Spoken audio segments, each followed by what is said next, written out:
Hey everyone, and welcome back to The Deep Dive. We're diving into something today that's been popping up a lot in our listener mailbag. It's this whole thing about the Korean wave. Oh, interesting. Yeah, or as it's known, like worldwide, Hallyu. Hallyu. Yeah, it really does feel like it's everywhere you turn these days. It makes you think like, All right. is it just a coincidence or is there like a master plan going on? Yeah, that's what we're going to unpack today. I mean, think about it.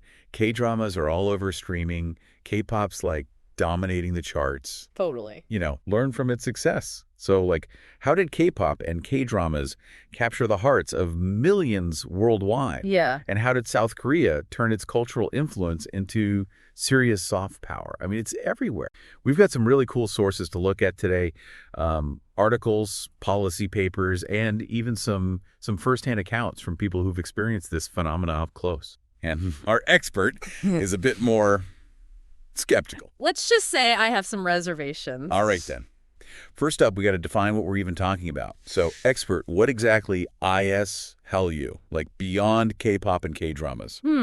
Well, it's the term for how Korean culture has become so globally popular. Okay. It's about how Korean ideas, products, and trends are spreading internationally. Think of it like a wave of Korean influence going all over the world. I like that. A wave. Yeah. But this wave, it didn't just appear overnight, right? No, definitely not. There must have been some early signs, hints of what was coming, like Dynamite, Pink Venom. Oh, yeah, and On the Ground by Rosé. Ugh, don't even. That song was stuck in my head for weeks, Catchy. just to say the least. Yeah. There was a real strategy behind Hallyu's rise, wasn't there? Definitely. South Korea made some key policy changes that were huge GE. Huge. Yeah. They really set the stage for Hallyu to take over the world. First, they made it easier for Korean citizens to travel. Right. That led to more cultural exchange, and Koreans started absorbing global influences, especially from the West. Being open to outside ideas was super important. So they weren't afraid to learn from other places? Not at all. Then, the government changed its role in the cultural industry. Interesting. They went from regulating everything to actively supporting it.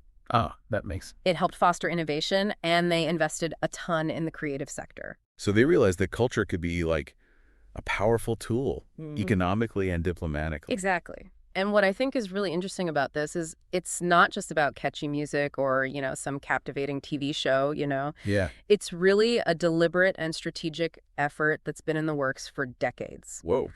South Korea realized pretty early on that that culture could be a powerful tool for shaping global perceptions and really achieving national goals. It's like a well-crafted campaign, but instead of selling a product, they're promoting their whole culture. That's exactly, yeah. And they've been super successful at it.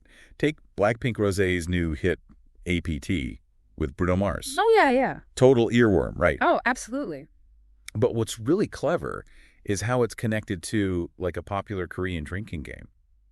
Have you played this game? I have not played this game, but I have heard the song. It's super catchy. I think they released it in Korean and English, right? Yes, they did. Yeah, and that was a strategic move to broaden the song's appeal. For sure. But also, to introduce a piece of Korean culture to a global audience. Right. So it's a perfect example of, how K-content creators are blending global influences with a distinct Korean identity.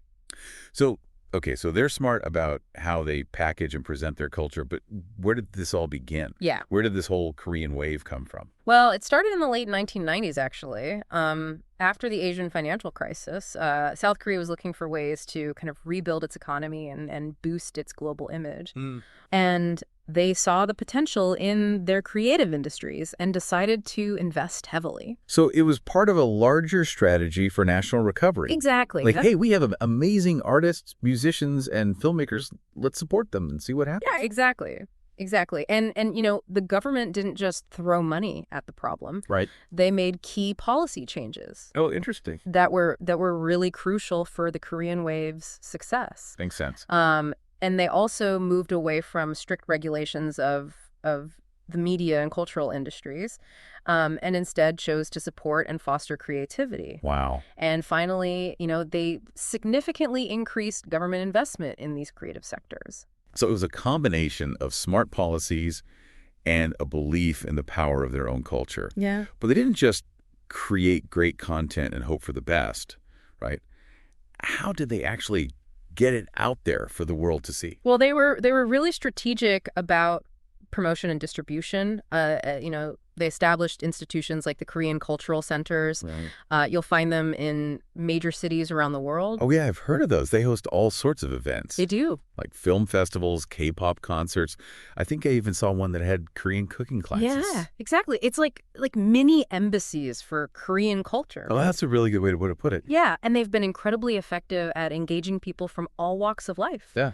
And then there's also the Korean Culture and Information Service, and they play a really big role in promoting Korean culture abroad as well. It's really amazing how they've created these global hubs for their culture.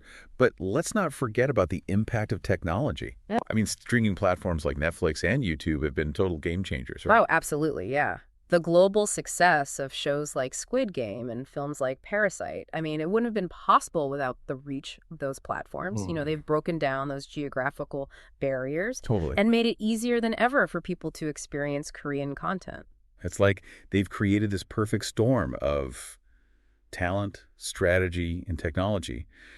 But are there any downsides to this level of cultural influence? Yeah, that's a good question. Could it lead to other cultural voices being drowned out? Yeah, it's a valid concern, you know? Yeah. Some critics worry that the emphasis on cultural exports could overshadow other vital cultural initiatives within South Korea itself, you know? Right. Potentially leading to resource imbalances.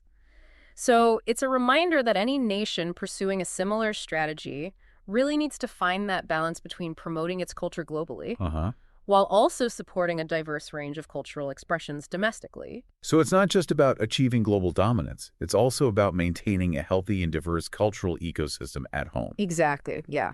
Okay, so we've covered the origins of the Korean wave, the policies that fueled its rise, and the digital revolution that amplified its reach. But we haven't really talked about the content itself. Yeah.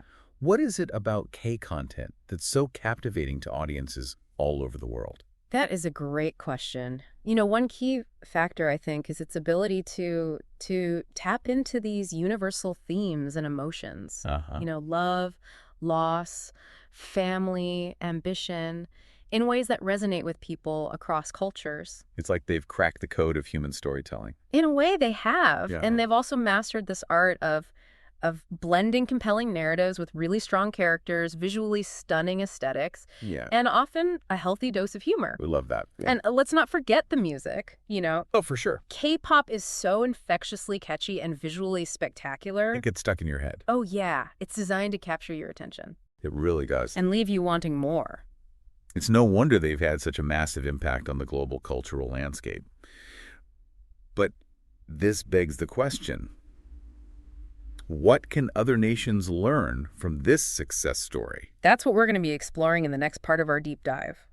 We'll delve into the lessons that other countries can take away from the Korean wave and how they can apply those lessons to their own unique cultural contexts. Sounds fascinating.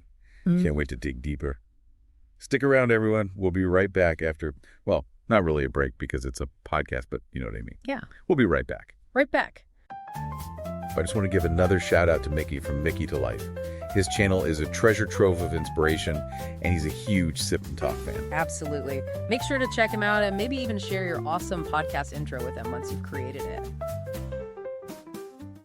Welcome back. So we've seen how South Korea turned its culture into this global phenomenon.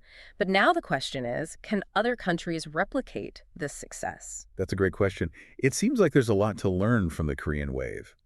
But is it really a model that other nations can follow? I mean, every country is so different, right? Right. Well, it's not a simple copy and paste situation. Each country has its own unique cultural strengths and challenges. Yeah. But there are definitely some key takeaways that can be applied more broadly. Okay, so let's get into those takeaways. What's the first thing other countries should consider if they're trying to, boost their cultural influence? Yeah, I mean, I think the first and most crucial step is to identify your unique cultural assets. What stories, what traditions, what art forms or perspectives does your nation offer that could resonate with a global audience?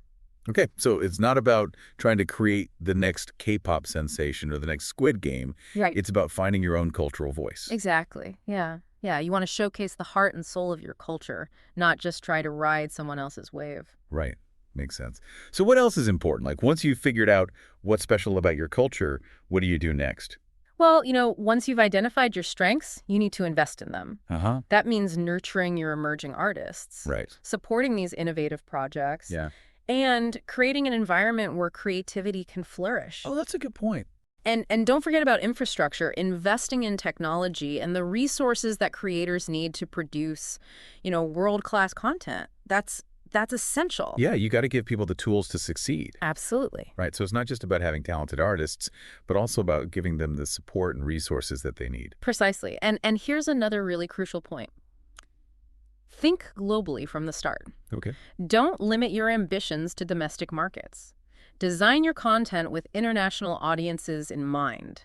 Think about language accessibility, cultural nuances, and universal themes. So don't just assume that everyone speaks your language or understands your cultural references. Exactly. Got to make it accessible. Yeah, relatable to a wider audience. Got it. And leverage the power of digital platforms to reach that global audience. Streaming services, social media, online communities, these are all powerful tools for connecting with people around the world. It sounds like a lot to consider. It is. But the potential rewards are huge, right? Oh, absolutely. Cultural influence can translate to economic growth, increased tourism, diplomatic leverage, and a stronger national identity. I mean, it can really reshape the way the world sees your nation. So it's not just about soft power, it's about hard results too. Precisely. And we can see this playing out with the Korean wave. It sparked global interest in Korean language and culture, driving a surge in tourism and educational exchange. Oh, totally. And what about Korean brands? Yeah. I mean, from electronics, automobiles, cosmetics, Korean companies are riding this wave of cultural familiarity. They're gaining international recognition and market share. Absolutely. It's like they've created this virtuous cycle, culture driving economic growth, and economic growth fueling further cultural innovation. Wow. It's a really powerful testament to this interconnected nature of culture, economics, and global influence. It really is an inspiring story. It is. But it also raises an important question. How do we navigate the potential downsides of cultural exports? I mean, we talked earlier about the risk of overshadowing other cultural voices within a nation. How do we make sure that promoting culture abroad doesn't come at the expense of diversity and inclusivity at home? That's such a crucial consideration. Right. And one way to mitigate this risk is to invest not just in cultural exports, but in the entire cultural ecosystem. Okay. Right. That means supporting a wide range of artistic expressions from, traditional art forms to emerging genres. It also means fostering a culture of inclusivity and diversity within the creative industries themselves. So it's not just about what you export, but also about how you cultivate and support culture within your own borders. Exactly. It's about finding that balance between promoting your cultural strengths to the world while also nurturing a vibrant and diverse cultural landscape at home. Sounds like a delicate dance. It is. But ultimately, the goal is to create a win-win situation where both the nation and its artists benefit from this global exchange of culture. Precisely. Okay, so we've talked about the lessons learned from the Korean wave and how other nations can apply them. But what about the challenges and opportunities that lie ahead? I mean, the world is constantly changing, right? And the cultural landscape is evolving at this incredible pace. So how can nations stay ahead of the curve and continue to make their mark on the global stage? That's a great question, and it's one that we'll be diving into in the next part of our deep dive. We'll explore the future of cultural influence in a rapidly changing world, the challenges that lie ahead, and the exciting opportunities that are emerging. Sounds fascinating. I can't wait to explore this further.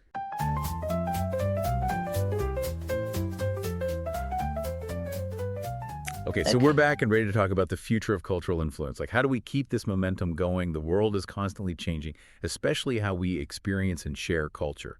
What are some of the biggest challenges and opportunities on the horizon?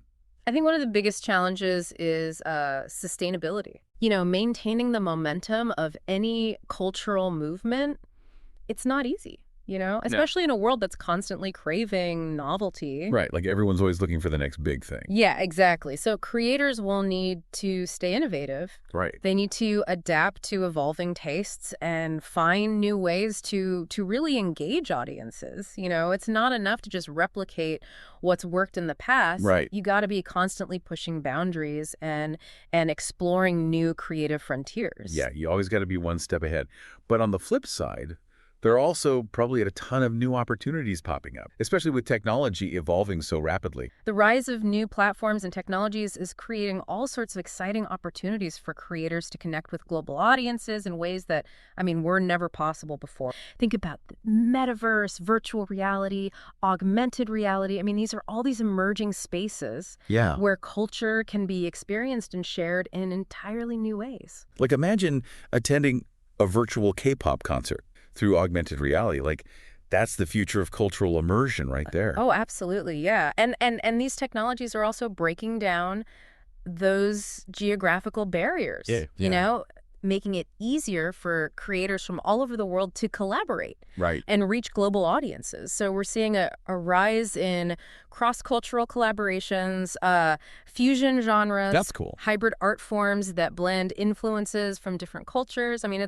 It's a really exciting time to be a creator. It really sounds like it. So it sounds like the future of cultural influence is all about embracing innovation, collaboration, and pushing creative boundaries. Yeah. But with all this change happening, what are some of the key things that nations should be keeping in mind as they try to navigate this new cultural landscape? Well, I think one of the most important things is to stay adaptable and agile. The cultural landscape is constantly shifting. So nations need to be flexible and willing to experiment with new approaches.